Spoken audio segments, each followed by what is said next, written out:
जिन सज्जन की हत्या हुई है वो जनसुराज में आधिकारिक तौर पर नहीं है, लेकिन जनसुराज के जो वहाँ आधिकारिक उम्मीदवार हैं पीयूष जी, उनके साथ उनके समर्थन में वो लगे रहे हैं।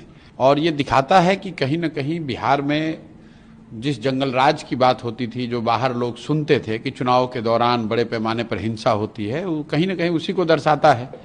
चुनावी मतभेद होना, आरोप प्रत्यारोप लोकतंत्र का हिस्सा है, लेकिन किसी की हत्या हो जाना, वो आदमी सही है गलत है, उसने क्या किया नहीं किया, वो बहस का मुद्दा हो सकता है, लेकिन लोकतंत्र में हिंसा की जगह नहीं हो सकती। और किसी की हत्या हो जाना ये तो प्रशासन की और यहाँ पर जो लोग विधि व्यवस्था में लगे हुए उनकी जिम्मेवारी है, और ये सीधा सीधा उनका फेलियर है। मोकामा के लोगों से क्या अपील करेंगे, क्योंकि दोनों गठबंधन के जो प्रत्याशी हैं वो बाहुबली छवि के कहलाते हैं? मोकामा के लोगों से ही नहीं, पूरे बिहार के लोगों से ये इस घटना का हवाला देते हुए कहेंगे कि मैं जो जनसुराज हमेशा कहता है कि गलत के साथ रहिएगा तो गलत ही होगा।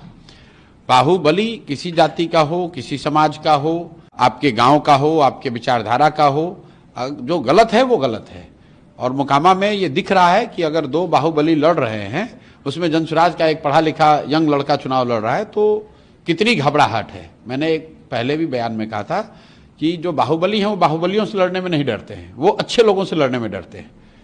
तो जनसुराज ने ये विकल्प जनता को दिया है, सिर्फ मोकामा में नहीं दिया है, बिहार के बहुतेरे ऐसे क्षेत्र में जहां यहाँ से बालू माफिया, शराब माफिया, बड़े नेताओं के बच्चे भ्रष्टाचारी लड़ रहे हैं, उनके सामने स्वच्छ लोगों का एक विकल्प दिया गया है। अब बिहार की जनता पर है कि वो स्वच्छ लोगों को चुनती है या फिर वही पुराने भ्रष्टाचारियों को, बाहुबलियों को चुनती है।